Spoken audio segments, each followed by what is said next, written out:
Bonjour à tous, j'espère que vous allez bien. Bienvenue sur ce live, nous allons parler de Fibonacci, plus précisément des retracements de Fibonacci. C'est la continuité des différentes vidéos que vous avez pu voir. Rappelez-vous que dans le trading, on n'utilise pas juste les structures, on n'utilise pas juste la théorie d'Elliott, etc. Pour comprendre les variations du marché, on a besoin de différents outils et de différentes théories. Et là, on va voir les retracements de Fibonacci. N'oubliez pas de lire le disclaimer aussi, c'est très important avant de commencer. Alors, Fibonacci est un mathématicien du XIIIe siècle qui a découvert une suite de nombres, donc la suite de Fibonacci, que l'on retrouve dans différents aspects de la nature. La suite est composée de différents nombres dans la relation mathématique et le facteur le plus important. Euh, on n'est pas là pour faire des maths, ok? N'oubliez pas que toutes les vidéos que je vous fais, donc je vous explique, euh, je vous mets d'abord le contexte, je vous mets d'abord qui l'a inventé, pourquoi il l'a inventé, etc. Donc, je vous fais d'abord comprendre ça. J'essaie de vous emmener ces informations-là. Mais par la suite, nous, on fait du trading. Rappelez-vous, nous, notre objectif, c'est d'aller sur le marché, de comprendre ce qui se passe sur le marché, de pouvoir prendre une position et en profiter tout simplement, de pouvoir être des investisseurs aguerris et avisés, de pouvoir être des traders aguerris et avisés. OK? L'objectif, c'est de tout simplement être capable de prendre une position. Donc, je disais que du coup, la suite est composée de différents nombres dont la relation mathématique est le facteur le plus important. Fn plus 2 égale Fn plus 1 plus Fn. Par exemple, soit Un, une suite de Fibonacci, on commence par, donc c'est la manière dont c'est calculé cette suite, hein. On commence par deux nombres, on commence par deux premiers chiffres, 0 et 1.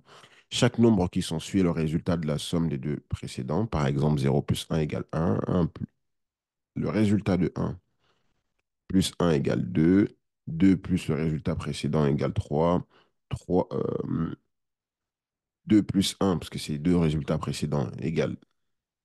Non, pardon. Oui, 2 plus 3, parce que c'est le résultat précédent égale 5, et ainsi de suite. 5 plus 3, parce que 3, c'est le résultat précédent, égale 8, et ainsi de suite, ainsi de suite. Donc, ça nous donne du coup quelques premiers termes de la suite de Fibonacci, qui est 1, 1, 2, etc., jusqu'à 377, pardon. Ça, c'est la manière dont, simplement, la suite de Fibonacci est composée. 1,615, 1,615 est le nombre d'or. Par ailleurs, 0,78 est appelé le ratio d'or. Et en fait, dans la suite de Fibonacci, comme je disais tout à l'heure, vous le trouvez un peu partout dans le monde. Euh, si on prend les os de votre bras, on a, euh, votre- le-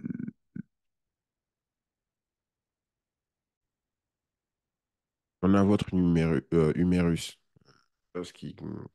Parmi les os qui composent le bras, on a l'humérus, c'est un seul os. On a le radius cubitus, c'est deux os. On a les os du poignet, il y en a 8. Les métacarpes, il y en a 5. Non, les carpes, pardon, il y en a 5. Les métacarpes, il y en a 3. Et 1, 2, 3, 5, 8. Encore une fois, ça fait quoi? Ça fait partie des premiers termes de la suite de Fibonacci. Et ça, en fait, vous allez le retrouver partout dans le monde. Si on prend l'oreille de quelqu'un, euh, ça équivaut à des ratios de nombre de Fibonacci. Si on prend des spirales, euh, ça équivaut au nombre des ratios des spirales, ça équivaut au nombre de Fibonacci. La manière dont même est fait les logos, ça prend aussi en compte ces ratios de Fibonacci. La tour Eiffel, si on regarde le ratio, pareil, ça prend en compte le nombre de Fibonacci. On prend l'ananas, je sais pas, l'ananas. Vous vous amusez à compter de manière diagonale, horizontale, et verticale, etc. Vous tomberez euh, encore une fois sur la suite de Fibonacci. Là, je compte aussi. Donc, il y a pas mal de choses dans la nature qui rappellent ces suites, ces nombres de Fibonacci et les ratios de Fibonacci. Donc, de plus, les quotients de deux nombres consécutifs à la suite donnent différentes ratios, comme les retracements de Fibonacci. Les plus utilisés dans le trading, là on rentre vraiment dans le trading, on sort de l'histoire, des maths, etc. Euh, Certains diront, mais non, mais le trading, c'est des maths aussi. Enfin, je suis d'accord avec vous. Ça, c'est pour le monde un peu professionnel, ultra professionnel. Nous, on est des retail traders, des traders entre guillemets de maison. Et l'objectif pour nous, c'est juste de comprendre le marché et pouvoir en profiter. Donc, les outils les plus utilisés dans le trading, les ratios, pardon, les plus utilisés dans le trading, c'est 23, 6, 38, 2, 50, 61,8. C'est ça les ratios les plus utilisés dans le trading. Et on a aussi, donc ces ratios peuvent aider à déterminer des zones de support ou de résistance après un mouvement important du cours euh, en utilisant du coup ces ratios de Fibonacci, on peut voir un rebond du prix. Après un mouvement significatif haussier, donc un bon mouvement haussier, un gros mouvement baissier, le marché prend une nouvelle direction en utilisant le point le plus haut, donc le high, et le point le plus bas, donc le low du mouvement précédent, en mettant l'outil retracement Fibonacci. Cet outil retracement Fibonacci calculera et tracera les niveaux correspondant au ratio de Fibonacci. En général, lorsque ces niveaux seront atteints, le prix rebondira et reprendra la direction de la tendance précédente. Un retournement de tendance aura donc lieu avant que le prix ne revienne tester le niveau de support de résistance et finisse éventuellement par casser. Donc imaginez-vous, là je suis sur Bitcoin, on a un dernier mouvement significatif qui est comme ceci.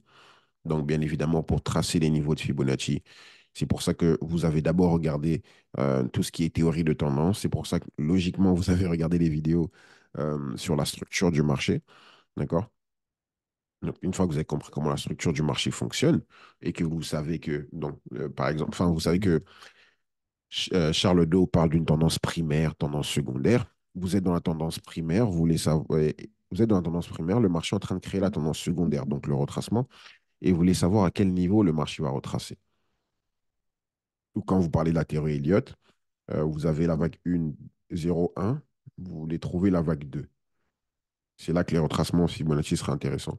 Ou si vous êtes dans la théorie de Wyckoff, moi je ne fais pas de Wyckoff, encore une fois, je vais faire que le répéter, mais quand je dis que je ne fais pas de Wyckoff, c'est que je suis pas en train d'écrire pardon, AR, ST, STNB, etc. J'écris pas tout ça, mais imaginez-vous ceux qui font à fond la théorie de Wyckoff et qui trouvent le UTAD, ils veulent trouver le test, ils peuvent mettre les retracements de Fibonacci pour trouver le test.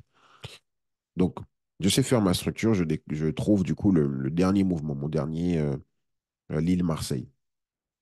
Je vais mettre mon retracement de Fibonacci en faisant un premier clic sur le départ de ma tendance, de mon mouvement, un deuxième clic sur la fin de mon mouvement et que boum, ça me sort les retracements de Fibonacci. Là, j'ai mis les retracements de Fibonacci, les valeurs classiques, les ratios classiques, 23,6, 38,2, etc. Et ce qu'on désire, et ce on aura pour habitude de voir, c'est tout simplement un rebond, par exemple, sur le nombre d'or qui est 618. On va rapidement aller sur un graphique pour voir ça ensemble.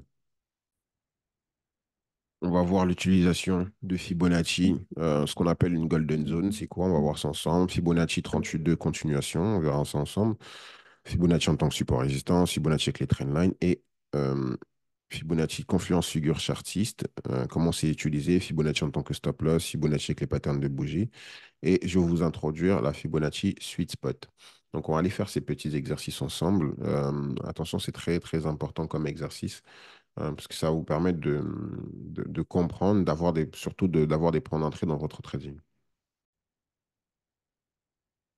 Donc, comme je vous disais, vous avez fait votre structure, vous êtes dans votre tendance haussière ici.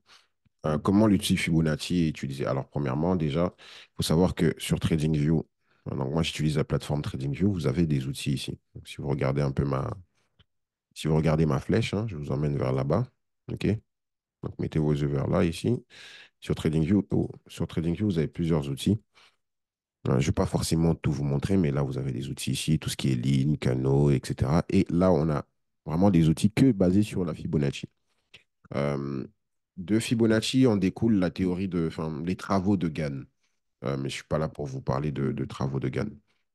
Euh, donc, nous, ce qui nous intéresse aujourd'hui, c'est le retracement de Fibonacci. Donc, je viens ici, hop, retracement de Fibonacci. Les retracements de Fibonacci se mettent en deux clics. Premier clic à un endroit, deuxième clic à un autre, tout simplement. Donc, encore une fois, j'ai une tendance, j'ai une structure qui est haussière, donc cassure de la structure, breakout structure ici. Je me demande, ou je me dis, bah, super, c'est haussier, bah, du coup, j'aimerais rentrer en position. Premier clic au début de ma tendance, deuxième clic à la fin de mon mouvement, pardon, au début de mon mouvement, Deuxième clic à la fin de mon mouvement. Et l'idée, c'est de voir le marché retracer, avoir une entrée, par exemple au 61,8, avoir une entrée, par exemple au 38,2, et le marché réagira toujours enfin, le marché réagira sur ces niveaux. Réagira toujours sur ces niveaux. Avoir une entrée, par exemple au 38,2, pour avoir ce mouvement de up, tout simplement. Tac. Donc, imaginez-vous du coup, on peut commencer tout en bas ici, hein. On est dans une structure haussière ici. D'accord? Donc, mes yeux, ils sont ici. Je ne sais pas si vous voyez. Mes yeux, ils sont ici en dessous. Je vais partir du plus bas là et je vais faire tout. Je vais monter comme ça en mettant des Fibonacci. OK? Donc, imaginez-vous, vous faites votre structure, vous vous rendez compte que le marché, hop, structure, boum, le marché a cassé votre structure. Vous vous rendez compte maintenant que vous êtes haussier. Super. Vous voulez savoir où est-ce que le prix va réagir. Une zone qui peut être intéressante pour vous de rentrer, c'est là que vous allez mettre votre Fibonacci. Premier clic sur le plus bas du mouvement, deuxième clic sur le plus haut du mouvement. Et là, le marché réagit sur les 50% de notre Fibonacci. Ce qu'on appelle la Golden Zone, c'est quoi? La Golden Zone, c'est la zone autour, donc c'est entre 38 et 61,8. C'est ça qu'on appelle la Golden Zone. Pourquoi? Rappelez-vous que 61,8, c'est le nombre d'or, le ratio d'or, le Fibonacci. Donc, autour de cette zone-là, c'est là que souvent on veut voir un rebond. C'est là que souvent on veut voir le marché créer le plus bas si on est en tendance haussière ou créer le plus haut si vous êtes dans un mouvement baissier. D'accord? Donc, c'est dans cette golden zone à chaque fois qu'on va vouloir voir des plus hauts que le marché crée les plus hauts. Donc, je continue ma structure. Hop, Fibonacci ici. Encore une fois, on voit quoi? Le marché vient réagir sur la golden zone. Fibonacci ici.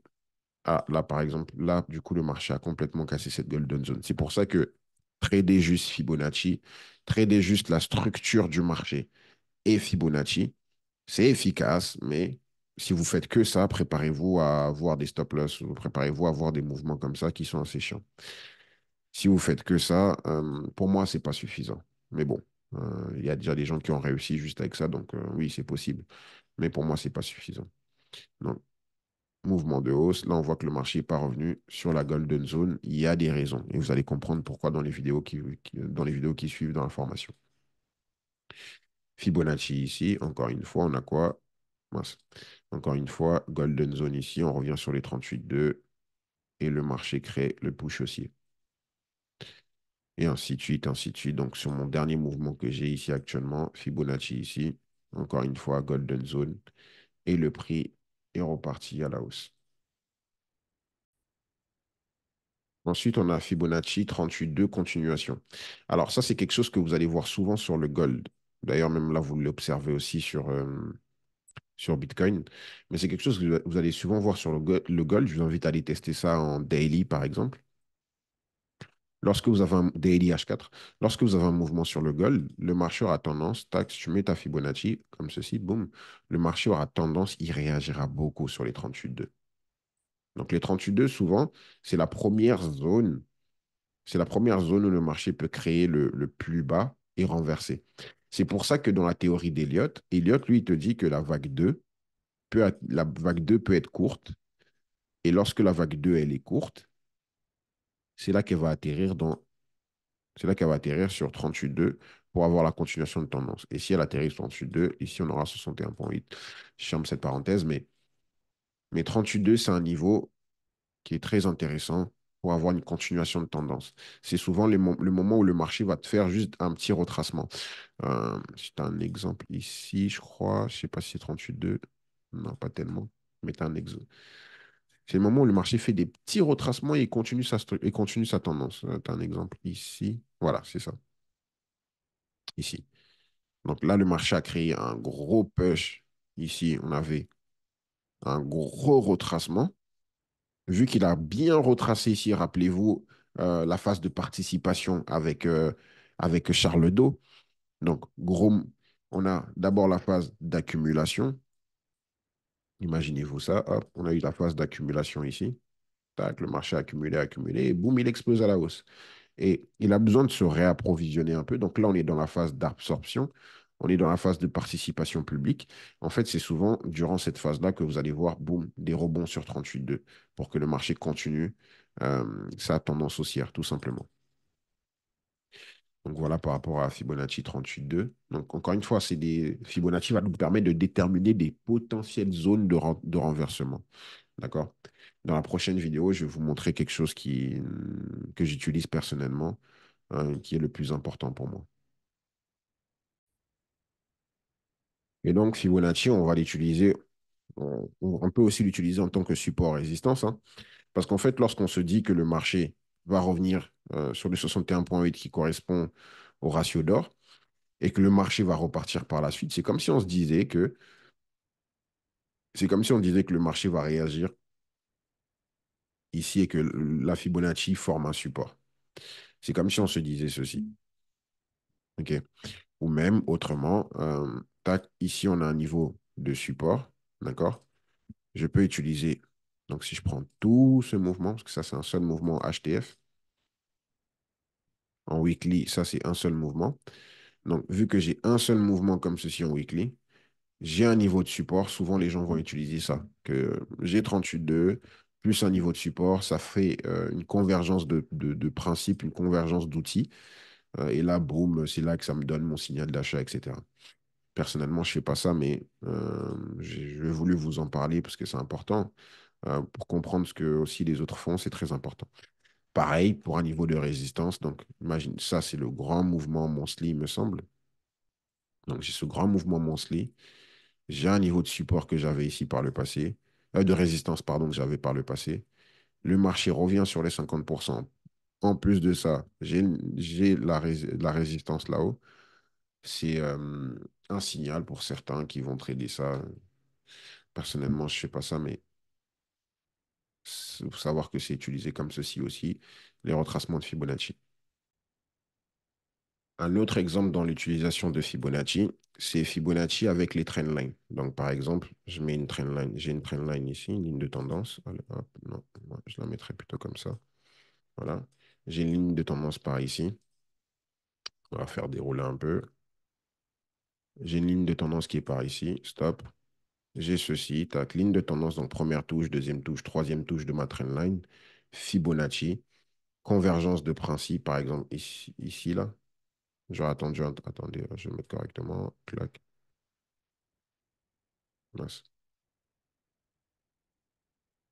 Voilà, ici. 61,8. À l'époque, je tradais, enfin, au début, lorsque j'ai commencé le trading, je tradais comme ça. C'est cette zone-là que j'ai acheté. Donc, Fibonacci, première touche, deuxième touche, troisième touche ici, plus, pardon, trendline, troisième touche, plus 61,8 de Fibonacci. C'est comme ça que je tradais. Souvent, je mettais mon entrée comme ça, hop. Je mettais mon entrée comme ceci. Et j'avais ce type de trade par le passé. Donc voilà par rapport à ça. On peut mettre ça de l'autre sens, hein. De l'autre sens, trendline par ici, petite Fibonacci. Bon là, ça prendra pas. On n'y a pas. Mais je pense que j'espère que vous avez compris le concept. Tac. On va essayer de voir ici. Ouais. Là, par exemple, trendline. Donc la même chose, première touche, deuxième touche. Je cherche. Je suis à la recherche de la troisième touche de ma trendline. Je suis à la recherche de la troisième touche de ma trendline. Donc, troisième touche de ma trendline, plus 50% de Fibonacci. Super, ça me crée un trade. À l'époque, je tradais énormément comme ceci. Je tradais énormément comme ceci. Et cette manière de négocier, on peut le rajouter avec des figures chartistes. Qui est par exemple, j'ai première touche, deuxième touche, troisième touche de ma trendline. J'ai ma Fibonacci qui va avec. En plus de ça, ici en dessous, je vois un double bottom, pardon. En plus de ça, ici en dessous, je vois un double bottom. D'accord? Donc le marché vient plus bas, plus haut, plus bas, plus haut. Double bottom, boum. C'est une convergence de principe. C'est là que ça me donne un signal d'achat. Vous allez voir beaucoup de personnes sur Internet où vous allez avoir des formations qui vont vous vendre ce type de trading. Est-ce que ça fonctionne? Oui. Est-ce que je fais ça? Non. Si j'ai arrêté de faire ça, c'est bien pour une raison. C'est bien pour une raison. mais c'est possible. Est-ce que vous pouvez être rentable avec ça? Bien sûr que oui, vous pouvez être rentable avec ça. Ça vous demande, il va vous manquer deux, trois trucs, mais vous pouvez être rentable avec ça, bien sûr. Euh, tac. Donc Fibonacci avec les figures chartistes, ça peut être, enfin, j'en ai pas là, je vois pas là en tête, mais de tête, j'en vois pas tellement. Ah, si, ici, donc l'endroit où je suis rentré ici, donc ça.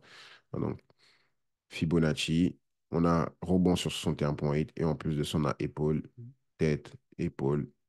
Ça donne un signal d'achat. Euh, je sais qu'il y a des gens qui vont attendre que ça se forme, ils vont pouvoir rentrer ici, par exemple. Ils vont vouloir chercher un tech profil là-haut, etc. Je fais pas ça.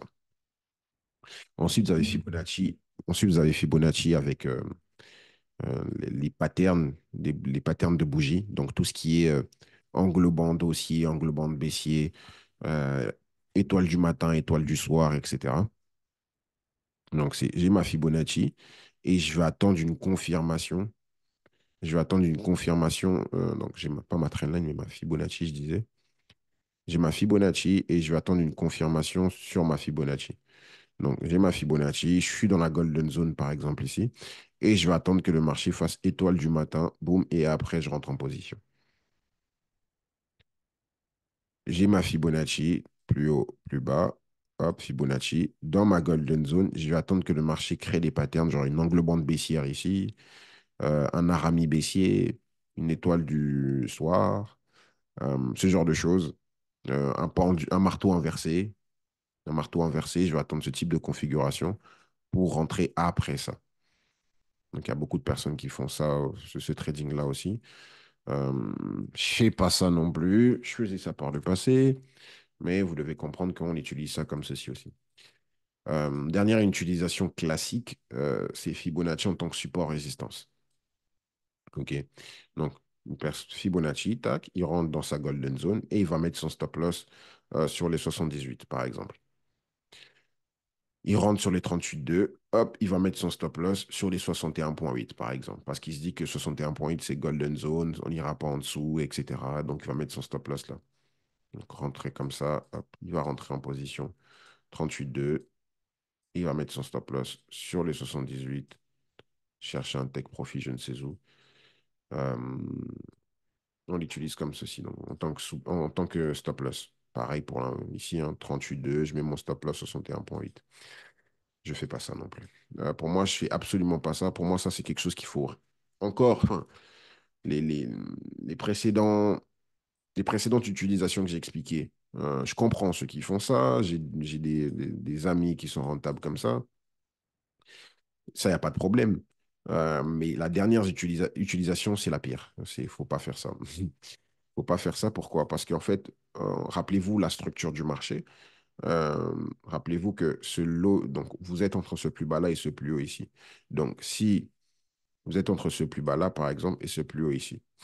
Donc, si le marché, si vous mettez votre stop loss ici, pour vous, ça signifie que le marché va invalider votre scénario ici. Un stop loss, c'est un niveau d'invalidation. Donc, si vous mettez votre stop loss ici, pour vous, en fait, le marché, à partir d'ici, il va passer baissier. Or que non. Or que non, le marché est toujours haussier tant qu'il n'a pas cassé le sud de la France ici. Rappelez-vous de cette vidéo. Tant qu'il n'a pas cassé le sud de la France ici, le marché est toujours haussier. Donc, peu importe comment je rentre, hein, si je rentre là, que je rentre aussi sur mon niveau de 38,2, que je rentre même sur 23,6, qui est une entrée un peu nulle, mais peu importe où je vais rentrer, mon stop loss est censé être en dessous de la frontière française. À l'inverse, sur un marché baissier, peu importe où je vais rentrer, que je rentre sur les 38, les 23,6, que je rentre sur les 38,2, que je rentre même sur les 50%, peu importe là où je vais placer mon prix d'entrée, mon stop loss sera toujours au-dessus de l'île, donc au-dessus du high. Donc, voilà par rapport à l'utilisation en termes de support résistance. Pour terminer, je vais vous montrer Fibonacci Sweet Spot. Ça, c'est la Fibonacci que moi-même j'utilise. Donc, quand je clique sur mon outil Fibonacci, vous voyez que donc, j'ai un espace de travail ici, j'ai plusieurs Fibonacci. D'accord?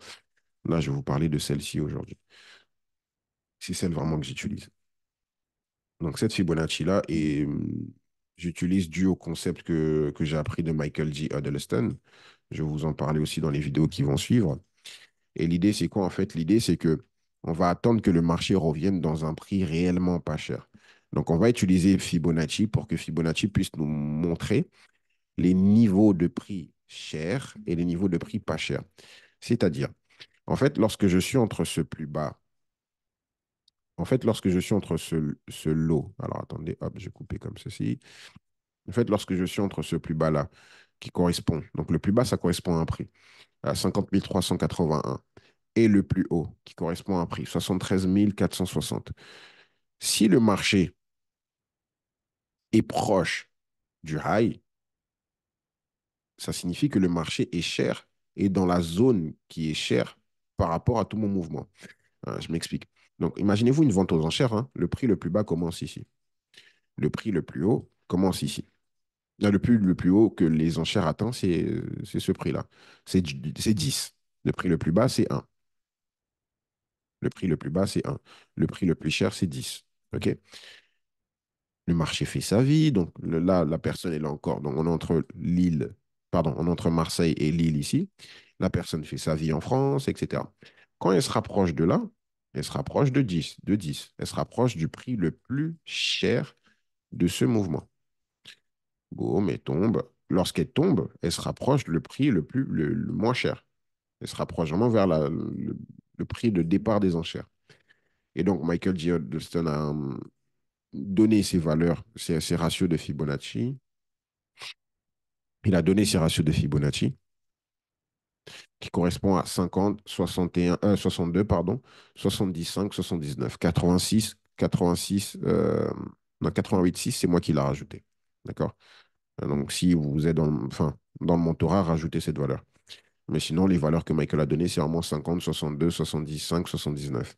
L'idée, en fait, c'est quoi? C'est que lorsque le marché revient sur 75, enfin, lorsque le marché revient entre 62 et 79, il appelle ce niveau-là le sweet spot. C'est un peu l'endroit idéal pour chercher le plus bas, pour chercher le renversement, pour chercher la continuation de la tendance haussière. C'est l'endroit idéal pour voir un rebond, ce sweet spot. Et le niveau de retracement par excellence, c'est 75. Il appelle ça optimal, pardon, il appelle ça optimal trade entrée. C'est vraiment l'entrée optimale 75. Et donc, dans votre trading, on peut s'amuser du coup lorsqu'on fait nos structures. Lorsqu'on fait nos structures, on peut s'amuser, clac, à vouloir rentrer, à chercher à rentrer, mettre des entrées sur l'OTE. Donc là, il ne revient pas dedans. Hop. Ici, de vue d'œil, je sais qu'il ne revient pas dedans. Mais on peut s'amuser à faire ceci. Enfin, s'amuser. C'est ce que moi, je fais personnellement. Tous mes entrées, je cherche à ce qu'ils soient dans l'OTE. Si ce n'est pas dans l'OTE, ça ne m'intéresse pas tellement.